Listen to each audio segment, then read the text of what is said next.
स्वागत है दोस्तों आपका हिंदी ज्ञान चैनल में। हिंदी व्याकरण की आज की कक्षा का हमारा विषय है अनेक शब्दों के लिए एक शब्द। आज की कक्षा में हम परीक्षा में बार बार पूछे जाने वाले शब्दों को जानेंगे। इसे अंत तक जरूर देखें ताकि आपको परीक्षा की दृष्टि से अति महत्वपूर्ण शब्दों की जानकारी हो सके। आइए शुरू करते हैं। जब एक पूरे वाक्यांश का अर्थ एक शब्द में देकर भाषा में संक्षिप्तता लाई जाती है तो उसे वाक्यांश के लिए एक शब्द या अनेक शब्दों के लिए एक शब्द कहा जाता है। जो देखने योग्य हो, दर्शनीय, जिसका कोई आधार न हो, निराधार, जिसका अंत दुखमय हो, दुखांत, जो सब जगह व्याप्त हो, सर्वव्यापी, कम बोलने वाला, मितभाषी, मीठा बोलने वाला, मृदुभाषी, जिसकी संतान न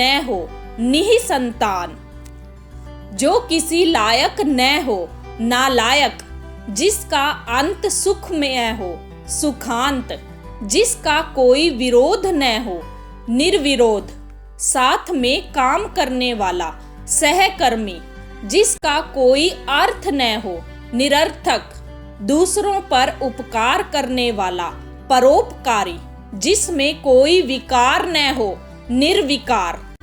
जिसने अपनी आंखों से देखा हो, प्रत्यक्षदर्शी, जिसने ऋण चुका दिया हो, उऋण, जीने की प्रबल इच्छा, जिज्विषा, दूसरों से ईर्ष्या रखने वाला, ईर्ष्यालु, जिसमें जानने की इच्छा हो, जिज्ञासु, जो आगे या दूर तक की सोच सके, दूरदर्शी, जिसका कोई शत्रु न जन्मा हो, अजात शत्रु, जो धर्म का पालन करे, धर्मात्मा, जिसकी आशा न की गई हो, अप्रत्याशित, जिसकी कर्तव्य में निष्ठा हो, कर्तव्यनिष्ठ, जिसकी कल्पना न की जा सके, अकल्पनीय, 10 वर्षों का समूह, दशक, 100 वर्षों का समूह, शताब्दी, जिसकी उपमा न दी जा सके, अनुपम, जिसकी धर्म में निष्ठा हो, धर्मनिष्ठ, जो सहन न किया जा सके, असह, जो कर्तव्य का पालन करे, कर्तव्यपरायण, जिसे कोई जानकारी न हो, अनभिज्ञ, अनुकरण करने योग्य, अनुकरणीय, उपकार को मानने वाला, कृतज्ञ, जिसे भुलाया न जा सके, अविस्मरणीय,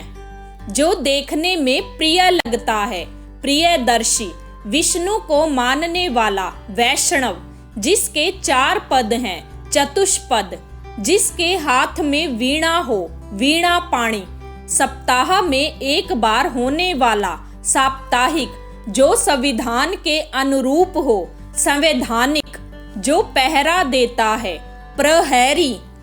जिसके हृदय में ममता नहीं है, निर्मम, जिसे पढ़ा न गया हो, अपठित, हाथ से लिखा हुआ, हस्तलिखित, 100 का समूह, शतक, 6 मास में एक बार होने वाला, अर्धवार्षिक, जो पुस्तकों की आलोचना करता है, आलोचक, जो पुस्तकों की समीक्षा करता है, समीक्षक। ये परीक्षा की दृष्टि से अति महत्वपूर्ण वाक्यांश के लिए एक शब्द या अनेक शब्दों के लिए एक शब्द हैं जिन्हें हमने जाना है। अगर आपको यह जानकारी अच्छी लगी हो तो चैनल को लाइक और सब्सक्राइब करना ना भूलें ताकि आपको इसी तरह की और जानकारी आसानी से मिलती रहे। धन्यवाद।